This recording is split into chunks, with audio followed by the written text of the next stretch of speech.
out there. There he is. Got him. Good one too.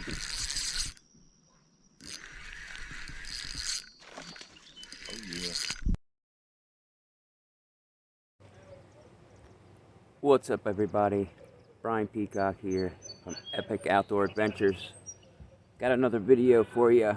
This is some tips for you guys for bass fishing, whether it be beginner, intermediate, or pro. I don't care who you are. If you bass fish, and then this doesn't really have to necessarily stick with bass fishing. It could be any fishing.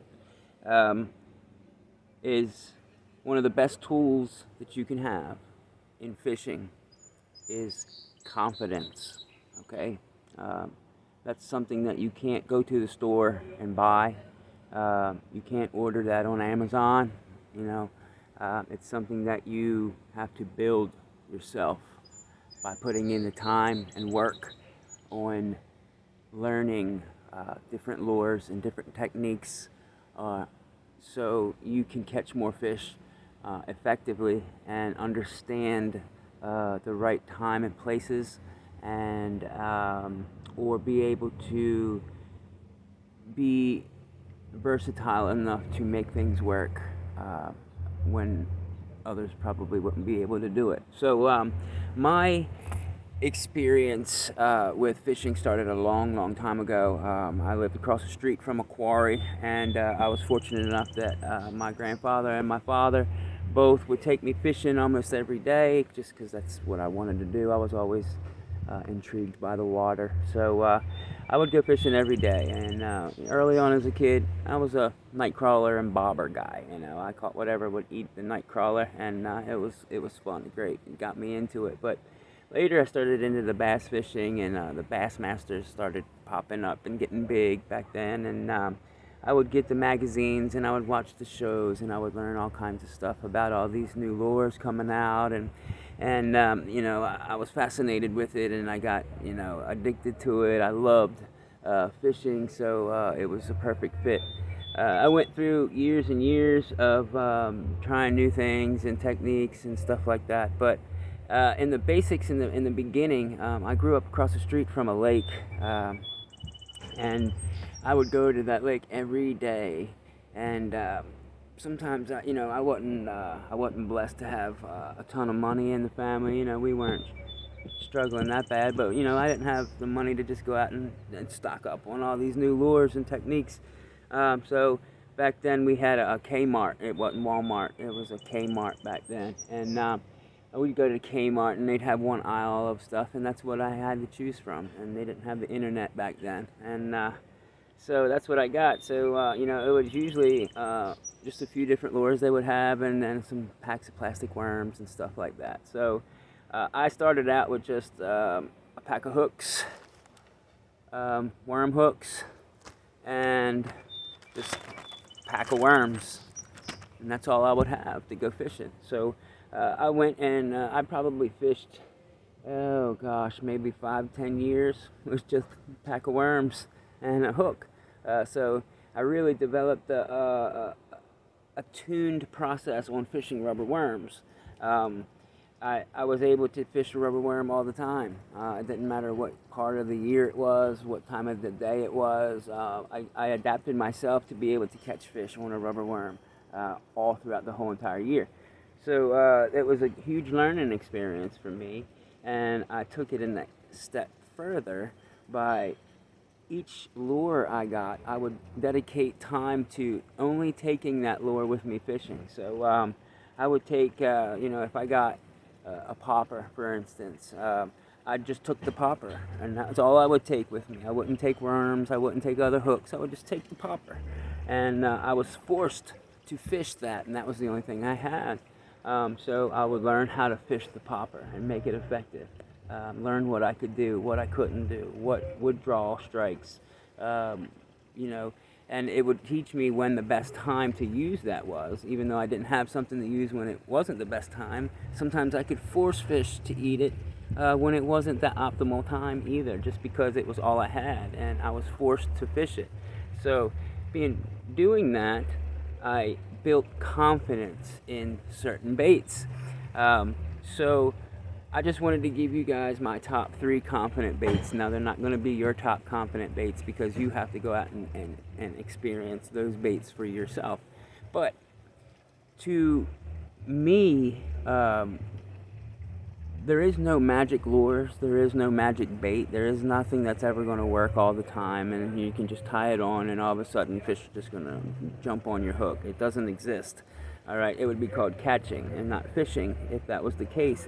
But there is confidence in lures that can produce a lot more bait, a lot more strikes, excuse me. And so the 3 top baits that I have always been able to catch fish on, no matter what time of the year, conditions, just baits that I always have tied on a rod. They're always present whenever I want to throw them. You know, they might not be the ones that I'm always catching fish on, but I always have those tied on, and I always have it ready to go because I know if anything else fails, I'm going to go back to these baits because it's what I have the most confidence with. Rubber worm being one. No specific rubber worm, any rubber worm. It could be the old school, like I fish, the old ribbon tail worms. These is what I grew up fishing. 6 to 8 inch ribbon tail worm is what I would use. But, weighted with a bullet weight. All right, old school. Just lead bullet weight. All right, you can use tungsten, if you want to. It's just more expensive. But that worm can vary whatever you have on hand. It doesn't really matter. It doesn't matter the color. Doesn't matter whatever. Just use it and use it and learn with it. Only take that. Take it for weeks and make yourself fish it. My second one would be the popper. It's a topwater surface lure, a popper. My favorite one is the Rebel Pop R, and that is what I always have one tied on. I use other poppers as well, but the Rebel Pop R, like this one here. This is an old one. It's beat up, but you can see it's got the feather tail on the back. And this one's like a largemouth bass color, but I don't think that the paint job really makes the difference because the fish really don't see the sides of it or the top of it too much. But the Pop R is my number 2. I can catch fish all year. The middle of the daytime, I can catch fish on a Pop R. I can catch fish in the middle of the winter on a Pop R. It is possible to catch fish on surface any time of the year, any time of the day. I'm not going to say you're going to tear them up all day or anything, but it is possible. I have done it, put in the time, and I know that it is possible. So that gives me the confidence to be able to approach that situation with a little more time spent and a little more progress. Because I have the confidence in it to stick with it a little bit longer than just switching out baits after baits after baits after baits after baits. All right, when you have so much on hand, it gives the opportunity to just keep switching and keep switching and keep switching because you can't figure out what anything wants to bite. So, a lot of times we just didn't give it enough time. We didn't give it a chance. We didn't get in the right spots to get in front of fish. Fish aren't everywhere in the water, and there's better spots than others. So you could be working a productive bait, just not in a productive area, and think that the fish don't want it. So you give yourself that time and fish all day, fish a few days, fish a couple weeks, just with that one lure, and you're going to build a lot more confidence in that bait. I promise you. Okay, it's proven facts that it will work for you if you put the time in. All right, you can read all the articles you want to read. You can watch all the YouTube videos that you want to watch. But without putting the time in and building the confidence and understanding behind what you're using, why you're using it, when to use it, it doesn't, everybody's situations don't apply to everybody else's situations. So watching somebody else catch fish or watching somebody else explain something could be totally different from what you're doing or what you need to do in your situations. So I recommend going out, spending the time, build confidence in every bait that you own. All right, put in the work. It's going to pay off in the long run. My third favorite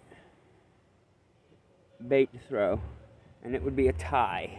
And I'm gonna have to do the tie and make it 4. But it would be either a spinnerbait or a lipless crankbait. Okay. All year you can catch fish on both of these baits, and I can use them a lot like each other.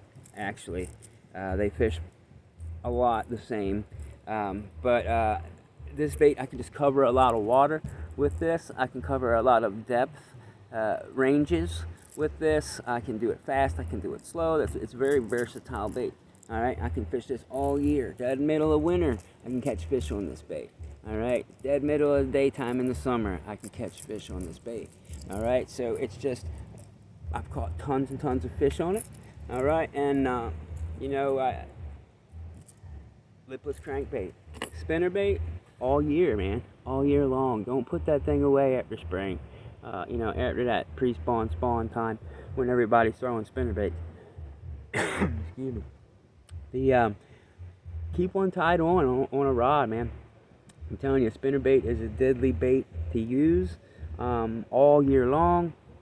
You can fish it deep. You can fish it right up on the surface. You know, you can fish it through cover, wood, rock. It doesn't really hang up too much. Depending on the grass, you can still fish it in that.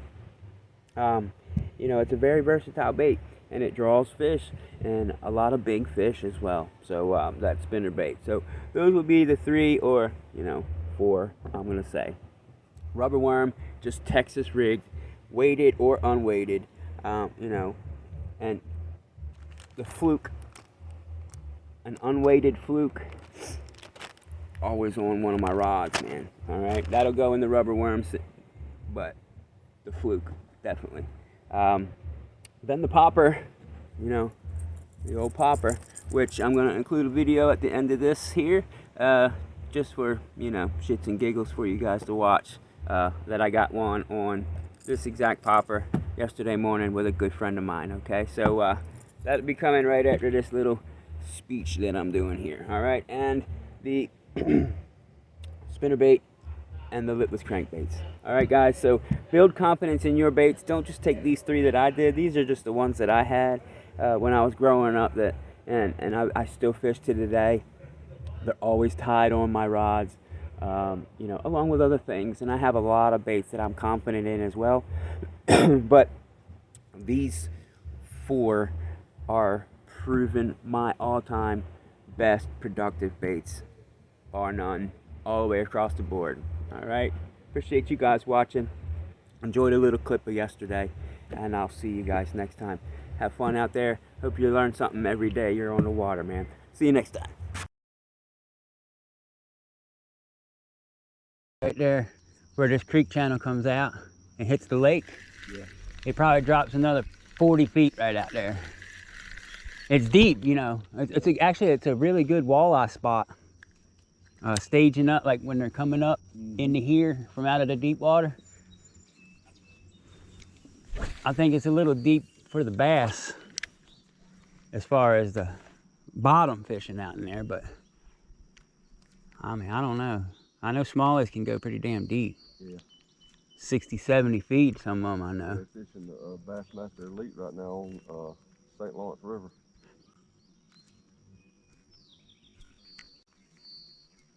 Out there. There he is. Got him. Good one, too.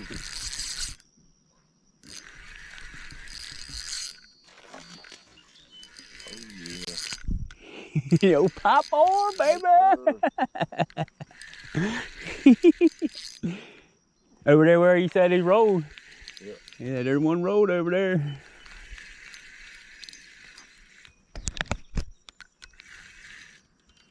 That's a good fish. 2.5 pounder maybe, 2 1/4.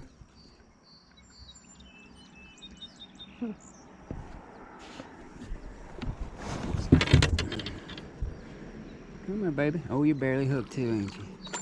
Maybe a 2-pound fish.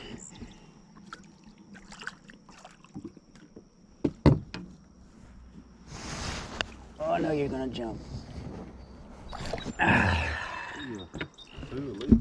Yeah, about 2, I'd say. Good fish to start the day. Skunk is off.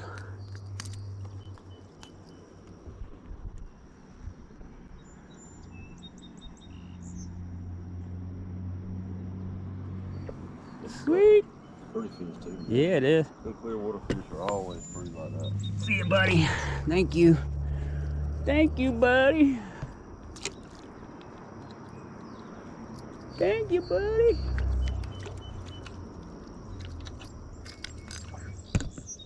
There's another one. Oh, yeah.